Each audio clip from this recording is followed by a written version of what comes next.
check, audio check. Got me? 1, 2, 1, 2.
Distinguished guests, the President of the United States, accompanied by Colonel Paris Davis, U.S. Army, retired.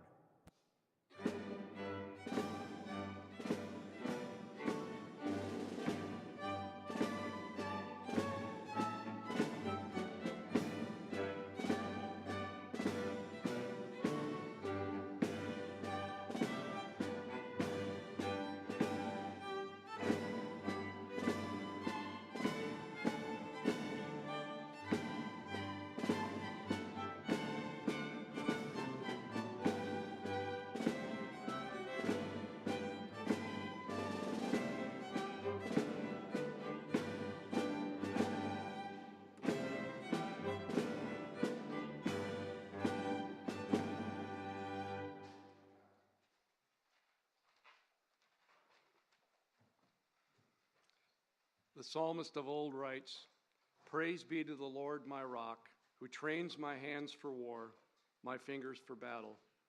He is my loving God and my fortress, my stronghold, my deliverer, my shield, in whom I take refuge." Ladies and gentlemen, please join me as we mark this very special occasion in prayer.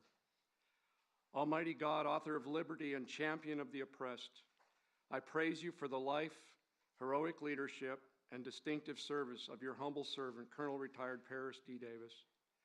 Our Army has always counted on our leaders to be fully committed to our nation's ideals, to our Army values, and to all the soldiers under their command. Colonel Davis is a warrior leader who demonstrated what it looks like under the most challenging of conditions. We are humbled and inspired by Colonel Davis's example. In the moments that mattered most to those with him, from the Operational Detachment Alpha 321 5th Special Forces Group Airborne and the Army of the Republic of Vietnam 83rd Regional Force Company with him on that day of battle in 1965, your servant displayed uncommon fortitude and courage and the willingness to sacrifice his own life to save others. The men under his charge looked to him for leadership, and by your strength he delivered. As Colonel Davis rightly receives our nation's highest military award for valor in action, for distinguishing himself by acts of gallantry above and beyond the call of duty, I humbly ask that his legacy not be defined by this moment or the receiving of this medal, but may the legacy of this medal and the rich history it bears be further evidenced and enriched by the character, selflessness, and heroism of Colonel Davis. And may his life, which has been marked by a commitment to you and a sacred commitment to all that freedom-loving people cherish and hold dear, serve as a continued beacon of inspiration for all who witness today's activities and learn of his courageous actions under fire. Finally, may this ceremony serve as a testament of hope for the world's oppressed and as a terrible warning to the oppressor, because our nation still has men and women like Colonel Davis in our ranks, across our military services, who stand ready to step into the breach. We thank you, O Lord, for this reality. It is in your most holy name I pray. Amen.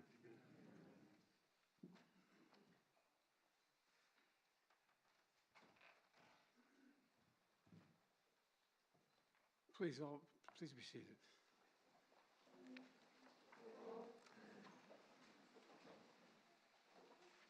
I have to say at the outset, I've had the great honor, and we have other Medal of Honor recipients here, and that I've been able to give one of those medals, and we have 5 here, but this, Secretary, may be the most consequential day since I've been president.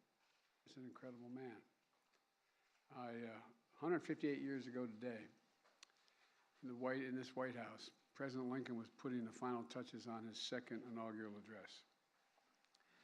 And he wrote, "Let us strive to finish the work we are in, to bind up the nation's wounds, and care for him who shall have borne the battle." Today, 58 years after he bore the battle, we honor a true hero of our nation, Colonel Paris Davis. I've had a chance to get to talk to him a little bit. We talked on the phone, and he doesn't know, but we're going to talk a lot more. Incredible guy. The Medal of Honor, created during Lincoln's presidency, is our country's highest military award recognizing gallantry above and beyond the call of duty.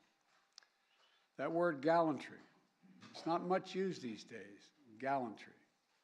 But I can think of no better word to describe Paris, to describe you. I really can't. Gallantry. And everyone here feels exactly the same way. That includes Secretary Austin and Secretary McDonough and Secretary of the Army Warmoth and the Vice Chairman Grady and General McConville, Representative Beyer. Where's Representative Beyer? Thank you.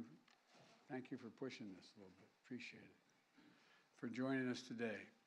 Now, as many of you know, Paris will be the first to tell you that he hates the word I, that it was his team who served and his team who sacrificed. So today, I'm truly honored to welcome one of those teammates, Ron Dice. Where's Ron?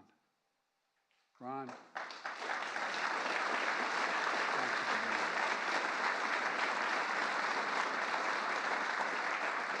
He was the airborne spotter for that team. And it was only a few days ago, right? I also want to thank previous Medal of Honor recipients who are here, who joined us to recognize their brother-in-arms, Leroy Petrie, William Swenson, Melvin Morris, Matthew Williams, and Earl Pumley. Stand up, guys.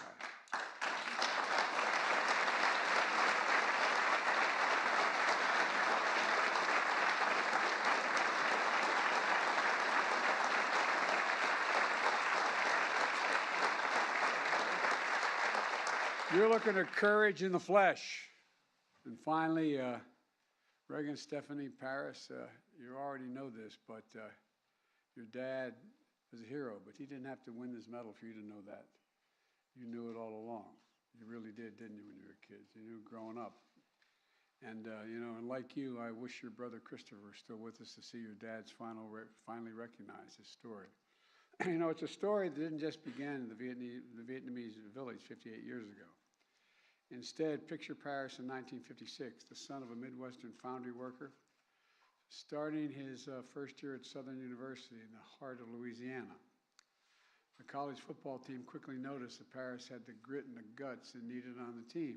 So before long, Paris not only joined the team, but he was named All-American before us. He's a very slow learner, this guy. I tell you what, but off the field, Paris saw constant reminders that to many, he was less than an American. And that in the eyes of the law, he was less than a person. Signs on bars that read whites only, seats on buses were off limits for African Americans, schools, streets, shops divided by segregation.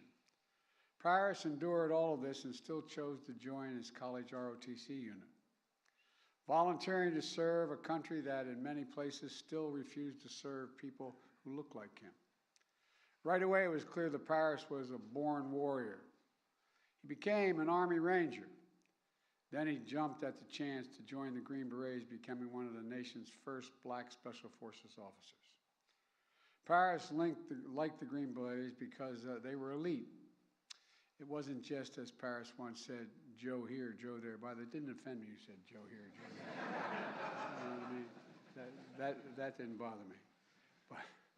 But the Green Berets, like our country then, weren't free from discrimination either. People pulled Paris aside to warn him, are you sure you want to join? There aren't a lot of people like you who look like you in this outfit. Well, remember, this was only 14 years after President Truman desegregated our military, only 14 years later. But Paris didn't listen to them, and thank God he didn't. Paris helped write the history of our nation. And this year, we celebrate the 75th anniversary of our first fully integrated armed forces, and name Paris Davis will still stand alongside the nation's pioneering heroes. You know, in the early hours of June 18th, 1965, and his then Captain Davis and his team with 3 other Green Berets were wrapping up a job well done. And together, they just finished a 10-mile march through the night to support a company of South Vietnamese soldiers on their first combat mission, a raid against the Viet Cong, thick in the jungle of Bong Sang. The raid was a success. But as the sun began to rise, the men heard that haunting sound ring out. A bugle, a sure sign of a counterattack. Within minutes, the jungle lit up with enemy fire. Hundreds of Viet Cong began to swarm Captain Davis and his team, pinning them down in a rice paddy with no cover. Captain Davis rallied his team to fight back. Getting so close to the enemy, he was battling them hand to hand. Hours, this is the part that stuns me, hours into that fight, Captain suddenly heard a sound worse than the bugle, his teammate crying out for help. His team sergeant had been shot badly in his foot and his leg, trapping him in the middle of the paddy. And it got worse. On the far side of the field, his weapons specialist was stuck in a cesspit after being temporarily knocked out by shrapnel. You know, and even further beyond him was his medic, who had been shot in the head. Captain Davis realized he was the last American standing. Without hesitation, he yelled, "I'm coming for you. I'm coming for you." He called in friendly fire and gave a little bit of cover to run out and rescue his team. On his first attempt to get to team sergeant, Captain Davis was shot in the arm and had to turn back. Captain Davis waited for another window and sprinted back out again. But his team sergeant was stuck. Captain Davis couldn't fully break him free before he had to return to cover. He didn't give up, though. That's not the Green Beret way. For his third time, as enemy fire rained down on him, he ran out. Captain Davis freed his team sergeant, threw him over his shoulder, and started carrying up the hill to safety. Captain Davis got about halfway up the hill before a bullet pierced his leg. Then, in front of him, another Green Beret sergeant who had just arrived to the battle to reinforce the team was shot in the chest and now needed to be rescued as well. Captain Davis limped up the hill with his team sergeant on his shoulder. He'd been fighting for around 10 hours, but Captain Davis didn't hesitate. He went back down the hill to retrieve the reinforcement who had been just shot in the chest, all 240 pounds of him. Next, Captain Davis ran to his weapons specialist, who was struck in that cesspit. Viet Cong fighters continued to spray gunfire across the field as Captain Davis threw his teammate a rope, pulled him out, and began to haul him up the hill as well. But by this time, the rescue helicopter had landed. Captain Davis' commander gave him a direct order, "Get on board." Davis' response was just as direct. "Sir," he said, "I'm just not going to leave. I still have an American out there." Unsure if he was still alive, Captain Davis began to plan how he would get his medic.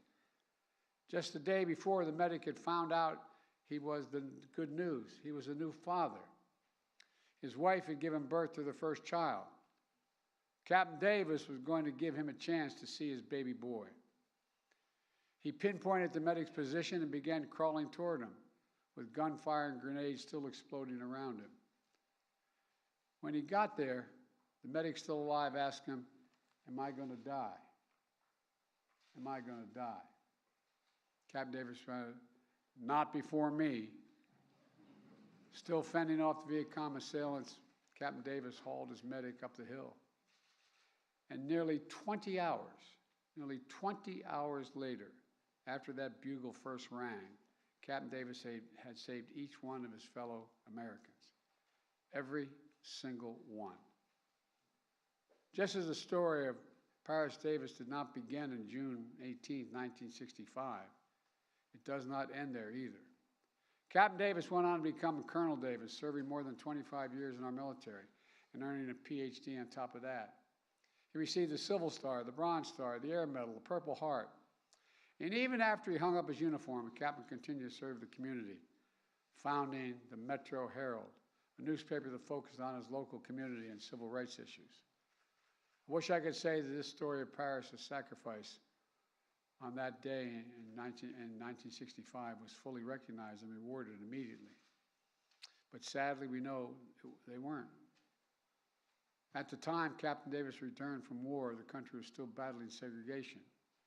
He returned from Vietnam to experience some of his fellow soldiers crossing the other side of the street when they saw him in America.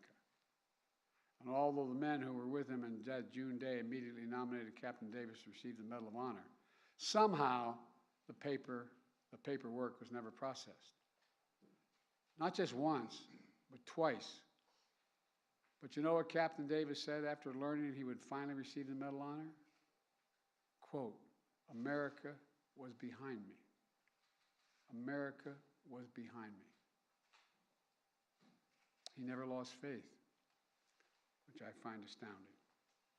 He never stopped believing in the founding vision of our nation, a vision that Lincoln kept alive 158 years ago, and a vision Paris fought to defend 58 years ago. This vision for a more perfect union, one where all women and men are created equal. You know, we're the most unique nation in the world. We're the only nation founded on an idea. Every other nation is founded based on a philosophy, based on ethnicity, religion, whatever, an idea. It's captured in, we hold these truths to be self-evident, that all men and women are created equal, endowed by their Creator with certain inalienable rights, life, liberty. We've never fully lived up to it, but we've never walked away from it. This is evidence we're still not going to walk away from it. Look, folks, we never ever walked away from our troops who dare all and give all to our nation. Paris, you are everything this medal means. I mean everything this medal means. And look, you're everything our generation aspired to be. You're everything our nation is at our best. Brave and big-hearted, determined and devoted, selfless and steadfast. American, American. And now, at long last, it's my great honor to ask Lieutenant Colonel Rowe to read the citation.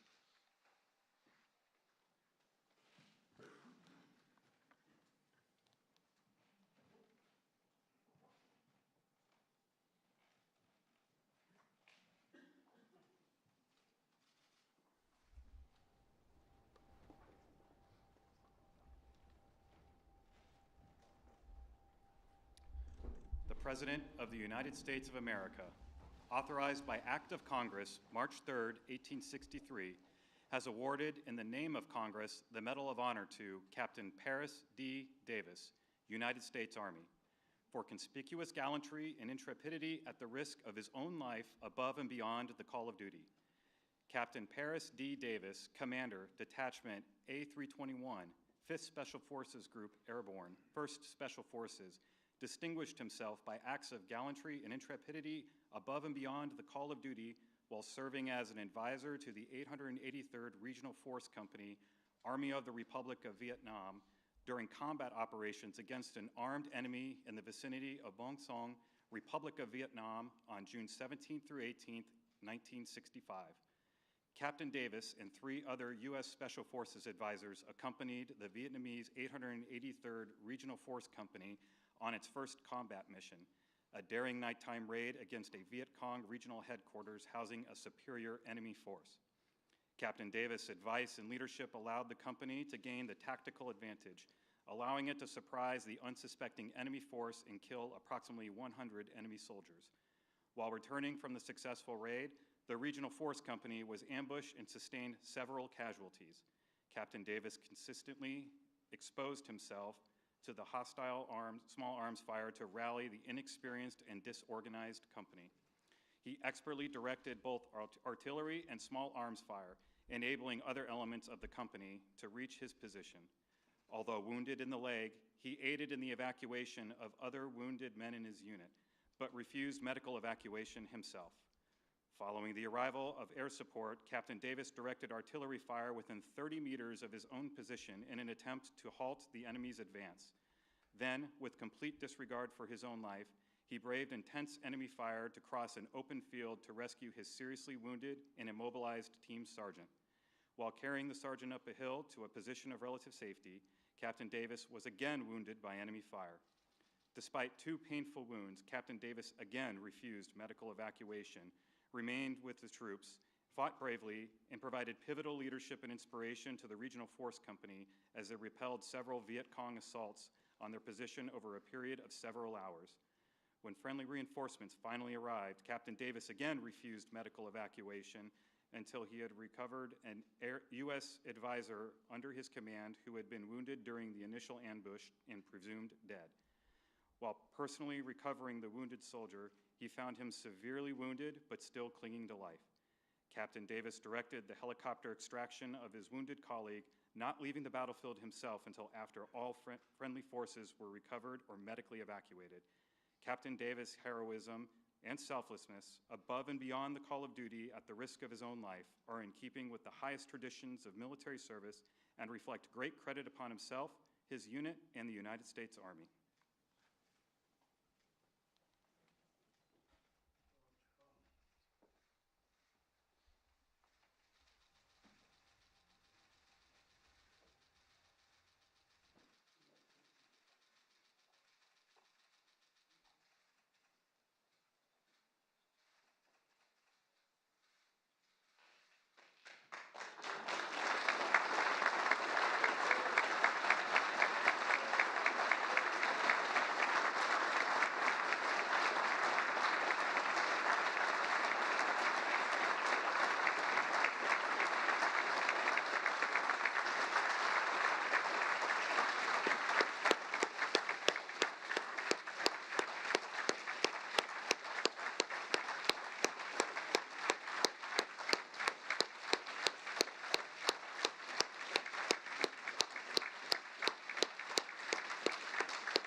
Ladies and gentlemen, please receive this benediction.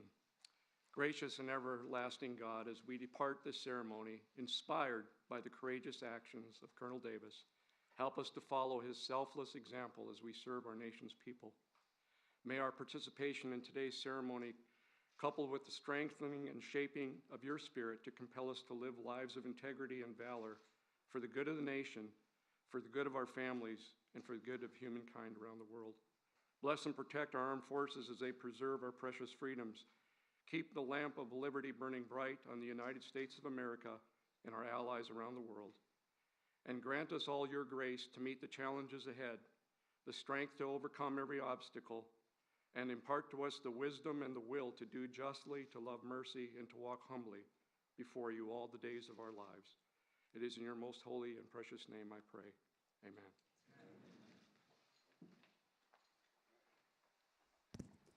Distinguished guests, please remain in your seats as the President departs. Thank you.